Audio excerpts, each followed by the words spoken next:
Hello friends, welcome back to my channel. आज मैं बात करने वाली हूँ हाल ही में रिलीज हुई मूवी ओडिसी के बारे में। तो मूवी की शुरुआत इथाका के महाराजा ओडिसिस से होती है। वह अपनी पत्नी पेनेलोपी और छोटे बेटे टेलेमाकस को छोड़कर ट्राय के भीषण युद्ध में लड़ने के लिए निकल जाते हैं। यह युद्ध पूरे 10 साल तक चलता है और आखिरकार ओडिसिस तथा यूनानी सेना विजय प्राप्त कर लेते हैं। लेकिन असली संघर्ष युद्ध खत्म होने के बाद में शुरू होता है। जब ओडिसिस अपने साथियों के साथ में इथाका लौटने के लिए समुद्र से निकलता है तो रास्ते में भयानक तूफान, समुद्री राक्षस और देवताओं के क्रोध का सामना करना पड़ता है। धीरे धीरे उसके अधिकांश साथी मारे जाते हैं और ओडिसिस अलग अलग द्वीपों पर भटकता रहता है।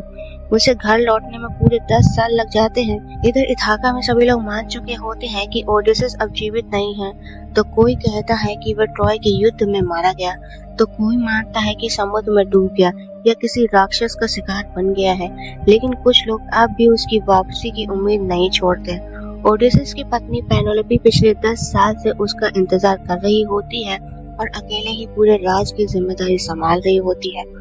इस बीच कई लालची राजकुमार उससे विवाह करके इथाका का सिंहासन हथियाना चाहते हैं। वहीं उसका बेटा टेलेमाकस अब बड़ा हो चुका है। लोग उसका मजाक उड़ाते हैं और कहते हैं कि जो अपने पिता का पता नहीं लगा सकता वह राजा कैसे बनेगा। अपने पिता की सच्चाई जानने और योद्धा बनने के लिए टेलेमाकस ओडिसिस के पुराने मित्रों और गुरुओं के पास जाता है।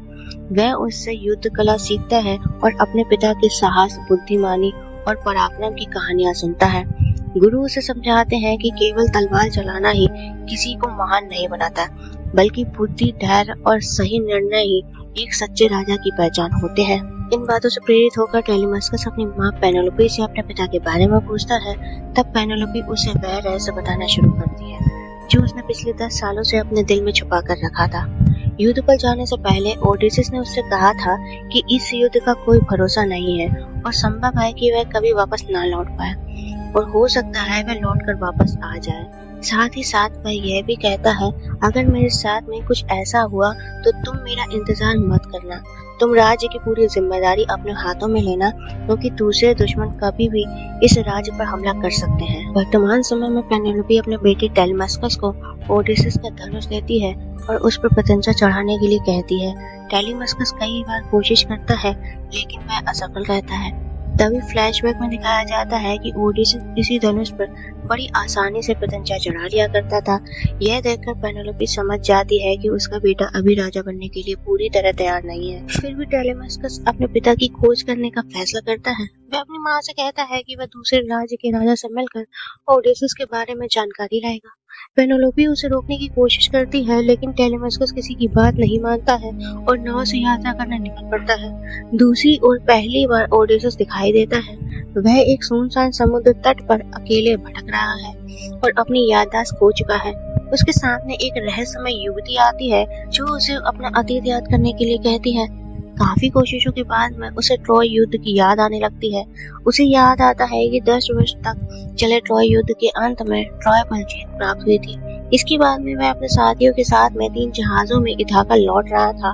रास्ते में वो भोजन और पानी की तलाश में एक द्वीप पर पहुंचा जहां उन्हें एक विशाल गुफा मिली। लेकिन उस गुफा में एक भयानक साइक्लोप्स यानी एक आंख वाला राक्षस रहता था। वह ओडिसिस के सैनिकों को एक एक करके खाने लगा। जब राक्षस सो गया तो कुछ सैनिक उसे मारना चाहते थे, लेकिन ओडिसिस ने मना कर दिया, क्योंकि गुफा का रास्ता उसी विशाल पत्थर से बंद था जिसे केवल वही राक्षस हटा सकता था।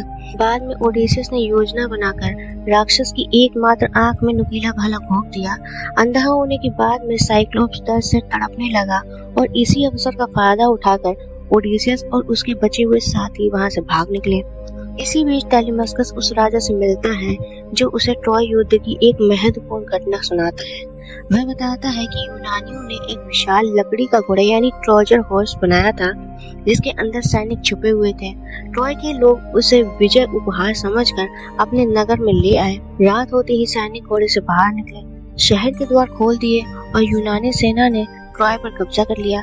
कहानी फिर ओडिसिस के पास लौटती है। रहस्यमय युवती उसे और याद करने के लिए प्रेरित करती है। उसे याद आता है कि साइक्लोप्स से बचने के बाद में वो एक और द्वीप पर पहुंचे जहां विशाल कर्नल बक्सी पोसाइडन रहते थे। उन्होंने ओडिसिस के कई सैनिकों को मार डाला और उसके अधिकांश जहाज नष्ट कर दिए। केवल ओडिसिस का जहाज ही किसी तरह बच पाया उसके बाद में वो भोजन की तलाश में एक और द्वीप पर पहुंचे। ओडिसियस स्वयं समुद्र तट पर रुक गया, जबकि उसके साथी अंदर गए। वहां उन्होंने देखा कि सभी जानवर आश्चर्यजनक रूप से शांत थे। आगे उन्हें एक सुंदर घर दिखाई देता है, जहाँ स्वादिष्ट भोजन रखा हुआ था। उसी घर में एक रहस्यमय महिला रहती थी, जिसने उनका स्वागत किया। सैनिक उस महिला से कहते हैं कि वो उसे नुकसान नहीं पहुंचाने आए हैं, बल्कि केवल भोजन और आराम की तलाश में है। महिला उसे अपने घर के अंदर बुलाती है और स्वादिष्ट भोजन कराती है, लेकिन भोजन में जादू मिला होता है। खाना खाते ही ओडिसियस के साथ ही जानवरों में बदल जाते हैं। तभी पता चलता है कि द्वीप पर दिखाई देने वाले शांत जानवर वास्तव में वही लोग थे, जिन्हें उस जादूगरनी ने अपने मंत्रों से पशु बना दिया था। काफी देर तक जब उसके साथी वापस नहीं लौटते, तो ओडिसियस उसकी तलाश में उस घर तक पहुंचता है। महिला उसे भी भोजन देने की कोशिश करती है, लेकिन उसे कुछ गड़बड़ महसूस होती है। तभी उसे अपने साथियों की आवाज सुनाई देती है और वह देखता है कि महिला कोई जादुई मंत्र पढ़ रही होती है।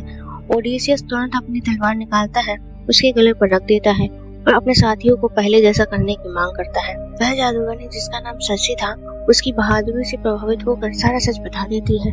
वह ओडिसियस के साथियों को फिर से इंसान बना देती है। इसके बाद ओडिसियस उससे अपने घर इथाका लौटने का रास्ता पूछता है। सरसी बताती है कि घर पहुंचने से पहले उसे मृतकों की दुनिया यानी अंडरवर्ल्ड में जाकर भविष्यवक्ता टायरेसियस से मिलना होगा। वही उसे सुरक्षित घर लौटने का सही मार्ग बताएगा। ओडिसियस अपने साथियों के साथ मृतकों की दुनिया में पहुंचता है। वहां उसकी मुलाकात ट्रॉय युद्ध के प्रसिद्ध राजा एग्नामेम्नॉन की आत्मा से होती है। एग्नामेम्नॉन बताता है कि युद्ध से लौटने के बाद पत्नी क्लाइटेमेनेस्ट्रा और उसके प्रेमी ने मिलकर उसकी हत्या कर दी थी। अब ओडिसियस को वो चेतावनी देता है कि अपने घर लौटने पर किसी पर भी आंख बंद करके भरोसा मत करना। इसके बाद ओडिसियस की मुलाकात भविष्यवक्ता टायरेसियस से होती है। वह बताता है कि आगे का सफर बहुत कठिन होगा, रास्ते में कई खतरनाक परीक्षाएं होंगी और यदि ओडिसियस सावधान नहीं रहा तो उसके सभी साथी मारे जाएंगे। अंत में केवल वही जीवित बच पाएगा और बहुत संघर्ष के बाद इथाका पहुंच सकेगा। मृतकों की दुनिया से लौटते समय ओडिसियस अपने उन साथियों की आत्माओं को भी देखता है जो यात्रा के दौरान मारे जा चुके। यह दृश्य उसे भीतर तक झकझोर देता है। उधर इथाका में कई लालची राजकुमार पेनेलोपी से विवाह करना चाहते हैं ताकि वे राज्य पर कब्जा कर सकें, लेकिन पेनेलोपी किसी को कोई उत्तर नहीं देती है और वर्षों से अपने पति की प्रतीक्षा करती रहती है।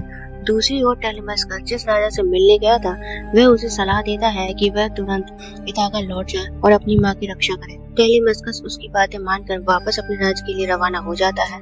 वर्तमान समय में ओडिसियस समुद्र के किनारे एक बेड़ा बना रहा होता है। तभी वह रहस्यमयी महिला उससे उसके अतीत के बारे में फिर से पूछती है। ओडिसियस आगे की कहानी याद करने की कोशिश करता है। इसके बाद वह महिला ओडिसियस को उसका एक लॉकेट देती है।